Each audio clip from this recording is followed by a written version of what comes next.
అధ్యక్ష, గౌరవ సభ్యుల ఆవేదనలో ఎటువంటి తప్పు లేదు అధ్యక్ష. ఎందుకంటే ఈ మల్టీపర్పస్ హెల్త్ వర్కర్స్ గత కొన్ని దశాబ్దాలుగా సేవలను అందిస్తూ ఈ ఆరోగ్య రంగంలో ఒక ప్రధానమైన భూమికను పోషిస్తున్నారు అధ్యక్ష. అయితే ఈ విషయంలో ప్రభుత్వం కూడా సానుకూలంగా ఉంది. ఇటీవల గౌరవ ముఖ్యమంత్రి గారి దృష్టికి తీసుకెళ్లినప్పుడు సమీక్ష విషయంలో సానుకూలంగా స్పందించాలని, కానీ న్యాయ పరిమితులకు లోబడి నిర్ణయం తీసుకోవాలని వారు కూడా చెప్పడం జరిగింది అధ్యక్ష. అయితే గౌరవ సభ్యులందరూ అకారణంగా తొలగించారు అనేది, ఇది అకారణంగా తొలగించలేదు అధ్యక్ష. ఇది కోర్టు, గౌరవ హైకోర్టు తీర్పు కారణంగా ఈ పరిస్థితులు నెలకొన్నాయి అధ్యక్ష. ప్రభుత్వం తనంతకు తాను సుమోటోగా తీసుకొని లేదా ప్రొయాక్టివ్గా ఉండి చేసిన ఇది కాదు అధ్యక్ష. కోర్టు, గౌరవ హైకోర్టు ఉత్తర్వులను గౌరవించాల్సిన బాధ్యత ప్రభుత్వాల మీద ఉంటుందనే విషయం గౌరవ సభ్యులందరికీ తెలిసిన విషయమే అధ్యక్ష. అయితే దీంట్లో ఇది ఈనాటిది కాదు అధ్యక్ష, 23 సంవత్సరాలుగా జరుగుతున్న విషయం. దీంట్లో ఇప్పటికే 9 కంటెంప్ట్ కేసులు, 247 రిట్ పిటిషన్లు వచ్చాయంటే ఎన్ని సంవత్సరాలుగా ఎన్ని లిటిగేషన్లు తో ఇది సాగుతోందనే విషయం ఒకసారి నేపథ్యాన్ని కూడా చెప్పాల్సిన అవసరం ఉంది అధ్యక్ష.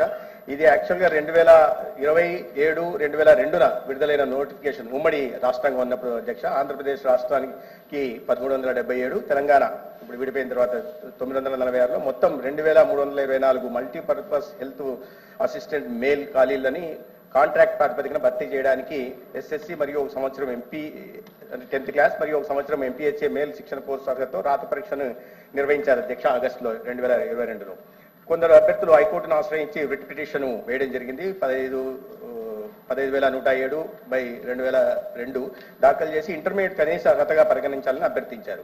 హైకోర్టు 2003లో ఇంటర్మీడియట్ కనీస అర్హతగా తీసుకోవాలని తాత్కాలిక ఉత్తర్వులు ఇచ్చింది అధ్యక్ష. దాంతో ఎస్ఎస్సి అర్హత కలిగిన మెరిట్ అభ్యర్థులను పరిగణించకుండా ఇంటర్మీడియట్ అర్హత ఆధారంగా నియామకాలు జరిగాయి అధ్యక్ష. హైకోర్టు మళ్ళీ 11/9/2003 తుది ఉత్తర్వులు ఇచ్చి ఇంటర్వ్యూలో ఒక రకంగా ఇచ్చారు, ఒక రకమైన తీర్పు వచ్చింది. ఫైనల్ ఆర్డర్స్ లో ఒక రకమైన తీర్పు వచ్చింది అధ్యక్ష. తుది ఉత్తర్వుల్లో ఎస్ఎస్సి మరియు ఎంపీహెచ్ఏ శిక్షణ కోర్సు ఆధారంగా ఎంపిక జాబితాను సిద్ధం చేసి తాత్కాలిక ఉత్తర్వుల ద్వారా నియమితులైన ఎంపిక జాబితాలో లేని అభ్యర్థులను తొలగించాలని ఆదేశించింది అధ్యక్ష. ఈ తుది ఉత్తర్వులకు వ్యతిరేకంగా కొందరు అభ్యర్థులు సుప్రీంకోర్టులో స్పెషల్ లీవ్ పిటిషన్ వేయడం జరిగింది అధ్యక్ష. 2003లో దాఖలు చేయగా సుప్రీంకోర్టు స్టే ఉత్తర్వులు ఇచ్చింది. 8 ఏళ్ల తర్వాత 2011 సుప్రీంకోర్టు అన్ని ఎస్ఎల్పీలను కొట్టివేసి హైకోర్టు ఉత్తర్వులను సమర్థించింది. 2003లో ఏదైతే తుది ఉత్తర్వులు హైకోర్టు ఇచ్చిందో దాన్ని సమర్థించింది అధ్యక్ష. తదనంతరం ప్రభుత్వం 2012 ఒక జీఓఆర్టీ నంబర్ 273 జారీ చేసి 2324 ఎంపీహెచ్ఏ మేల్ పోస్టులను మెరిట్ కమ్ రోస్టర్ ప్రాతిపదికన భర్తీ చేసింది. హైకోర్టు మరియు సుప్రీంకోర్టు ఉత్తర్వుల అమలు కారణంగా 1200 మంది, ఏపీలో 920, తెలంగాణకి 280 అభ్యర్థులను తొలగించారు అధ్యక్ష. ఈ తొలగించబడిన అభ్యర్థులను మంత్రివర్గ సబ్ కమిటీ సిఫారసుల మేరకు 2013 అక్టోబర్ 2013 జీఓఆర్టీ నంబర్, ఇది చాలా ఫేమస్ జీఓ అధ్యక్ష, 1207 ద్వారా ఖాళీలను దృష్టిలో ఉంచుకొని 9 సంవత్సరాల అనుభవాన్ని పరిగణలోకి తీసుకుని తిరిగి నియమించారు అధ్యక్ష.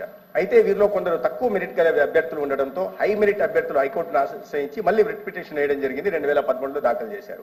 హైకోర్టు 2015 సెప్టెంబర్లో తాత్కాలిక ఉత్తర్వులు జారీ చేసి జీఓఆర్టీ నంబర్ 1207 కంటే ఎక్కువతో హై మెరిట్ అభ్యర్థులు హైకోర్టును ఆశ్రయించి